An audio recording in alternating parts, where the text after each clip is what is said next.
नमस्कार दोस्तों, civil base channel में आपका स्वागत है। आज हम देख रहे हैं जियोटेक्निक इंजीनियरिंग पे एमसीक्यू और इसी तरह से एमसीक्यू इस चैनल पे अब आते रहेंगे। तो इसके लिए आप हमारा चैनल सिविल बेस सब्सक्राइब कर लीजिए। तो चलिए शुरू करते हैं एमसीक्यू ऑन जियोटेक्निकल इंजीनियरिंग। तो पहला क्वेश्चन यहाँ पे आपके स्क्रीन पे है, pycnometer method is use to determine. देखिए पिक्नोमीटर मेथड पे पूछा है, तो बेसिकली ये मेथड तो है जो स्पेसिफिक ग्रेविटी है वो कैलकुलेट करने के लिए यूज़ करते हैं, लेकिन बहुत सारे कंडीशन में हम इससे वाटर कंटेंट भी मेजर कर सकते हैं। तो हमारे ऑप्शन में हमको ऑप्शन नंबर डी जो है specific gravity and water content ये दिख रहा है, तो इसका सही जवाब होगा ऑप्शन नंबर डी। चलिए नेक्स्ट क्वेश्चन की ओर बढ़ते हैं। If the moisture content of a fully saturated soil is 100% then the void ratio is equal to. अगर मॉइस्चर कंटेंट किसी सॉइल का 100% हो, मतलब फुल्ली सैचुरेटेड हो, तो हम उसे उस कंडीशन में उस सॉइल को ट्रू स्पेसिफिक ग्रेविटी, मतलब क्वेश्चन नंबर बी यहाँ पे हमारा ट्रू होगा। The soil that will have generally the maximum wide ratio, यहाँ पे हमको मैक्सिमम वाइड रेशो पूछा है। तो आप सबको पता है कि सबसे ज़्यादा वाइड रेशो है वो मैक्सिमम वाइड रेशो क्ले का रहता। For a given soil the following wide ratio is constant. देखिए तो यहाँ पे पूछा है कि किस सॉइल का मतलब जो वाइड रेशो है वो कांस्टेंट रहता है। तो देखिए bulk unit weight of soil वो तो कांस्टेंट नहीं रहता। वाईडी यानी ड्राई यूनिट वेट वो भी कांस्टेंट नहीं रहता, वेरिएबल होता रहता है। यूनिट वेट ऑफ देना है सैचुरेटेड यूनिट वेट, वो भी वेरिएबल होता रहता है। लेकिन जो यूनिट वेट ऑफ सॉलिड्स है मतलब गैमा एस, वो हमारा जो है वो हर कंडीशन में कांस्टेंट रहता है। तो यहाँ पे ऑप्शन नंबर डी जो है वो सही आंसर है। Next, for a stable packing of regular sphere at the minimum density the void ratio, यहाँ पे क्वेश्चन स्पेलिंग मिस्टेक है, वो वाइड रेशियो है।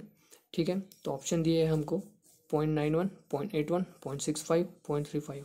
तो देखिए मिनिमम डेंसिटी हमें अब पूछी है और स्टेबल पैकिंग पूछे है, तो यहाँ पे 0.91 हमारा सही आंसर होगा जो कि ए।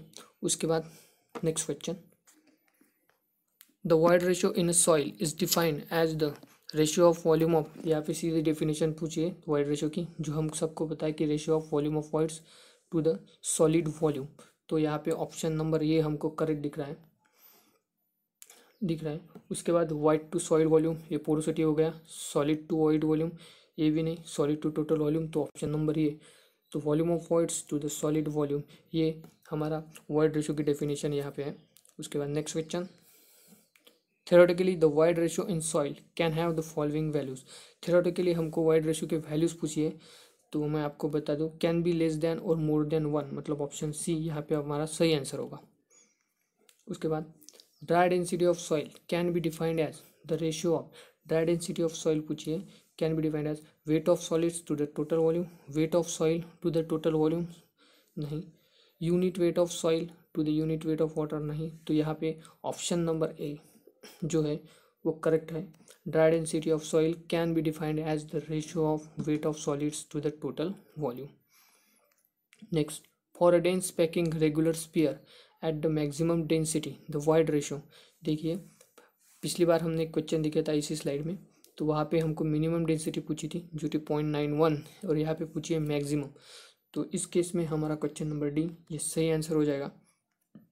उसके बाद when porosity is 50% the void ratio is, अगर पोरोसिटी 50% है तो वाइड रेशियो क्या है।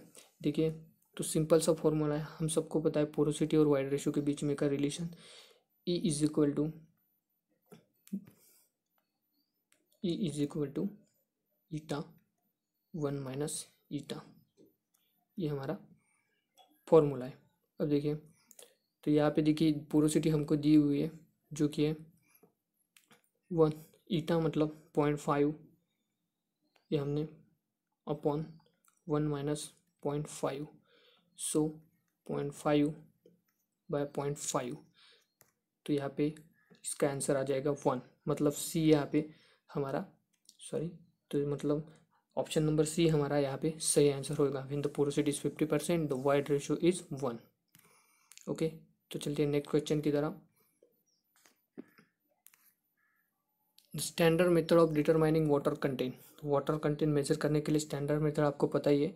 वैसे तो oven drawing method, alcohol method, calcium carbide method और पिक्नोमीटर मेथड। तो इनमें से जो ओवन ड्राइंग मेथड है, वैसे तो चारों के चार ही वाटर कंटेंट हम मेजर करते हैं, लेकिन यहाँ पे हमको स्टैंडर्ड मेथड पूछा है, तो स्टैंडर्ड मेथड हो जाएगा यहाँ पे ओवन ड्राइंग मेथड। चलिए next question, water content W इन परसेंट। तो वाटर कंटेंट हमको पूछा है कि कितना रहता है परसेंट में। तो देखिए वाटर कंटेंट की जो वैल्यू है ये यहाँ पे हमको पूछी है। Question number 12, water content W इन परसेंट। तो वाटर कंटेंट परसेंट में पूछा है। तो वाटर कंटेंट देखिए एक तो 0 हो सकता है या 0 के ऊपर हम उसकी वैल्यू कुछ भी हो सकती है।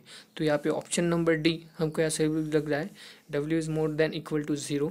तो ऑप्शन नंबर डी यहाँ पे हमारा सही आंसर हो जाएगा। Next question, void ratio E as the ratio, void ratio E as the ratio. तो वाइड रेशियो का और इसका रिलेशन पूछा है। तो देखिए वाइड रेशियो की जो रेंज है वो 0 से ऊपर कुछ भी हो सकती है। तो यहाँ पे भी हमारा ऑप्शन नंबर जो डी है वो सही होगा। ऑप्शन नंबर डी यहाँ पे हमारा सही आंसर होगा।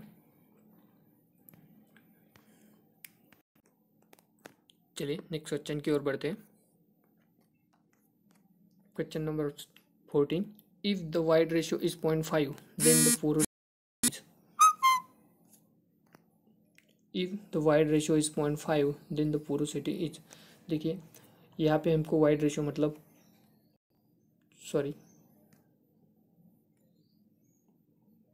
ई की वैल्यू दी गई है 0.5 और पोरोसिटी मतलब ईटा हमको यहाँ पे पूछा है।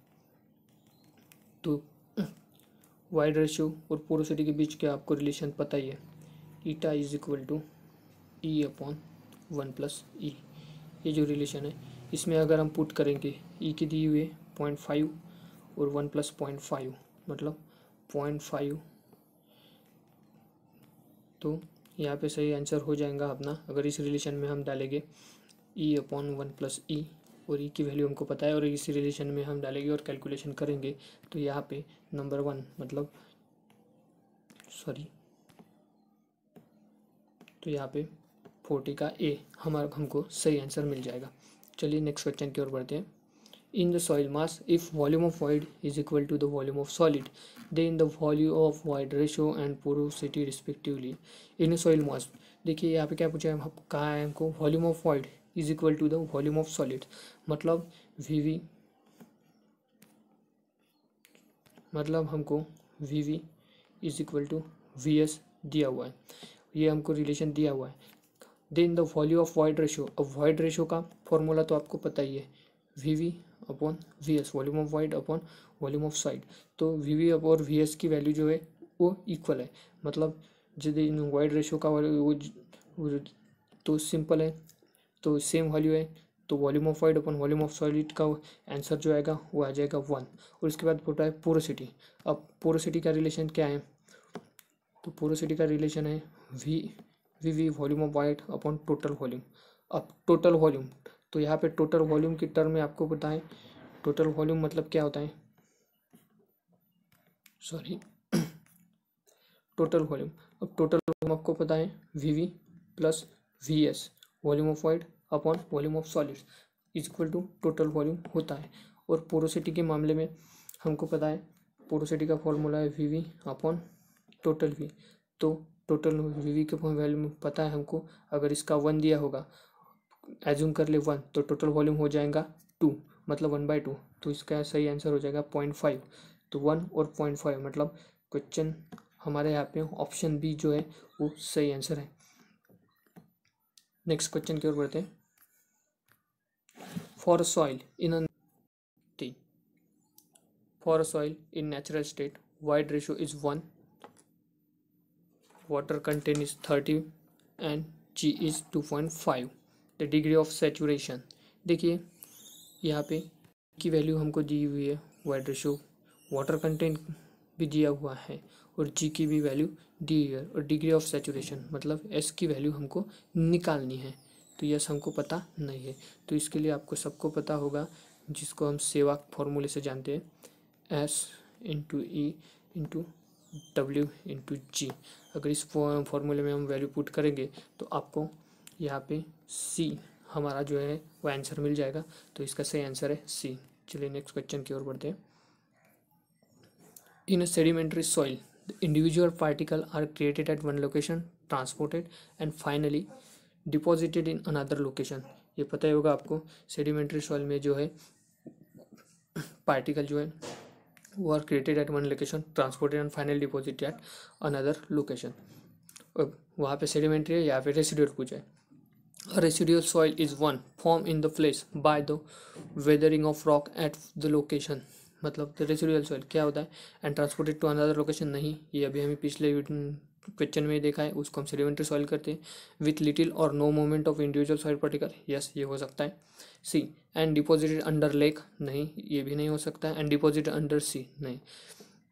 तो देखिए यहाँ पे जो है बी यहाँ पे हमारा सही आंसर है। डिपॉजिटेड अंडर लेक, इसको हम बोलते हैं लैक्यूस्ट्रियस सॉइल, मतलब जो लेक के अंदर होता है। एंड डिपॉजिटेड अंडर सी, मतलब इसको मरीन सॉइल कह सकते हैं।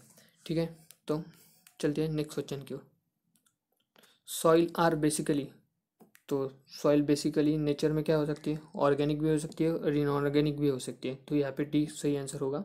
The behaviour of clay is govern by, तो बिहेवियर ऑफ क्ले क्या हो सकता है, सी यहाँ पे सरफेस एनर्जी से हम उसको डिनोट करते हैं।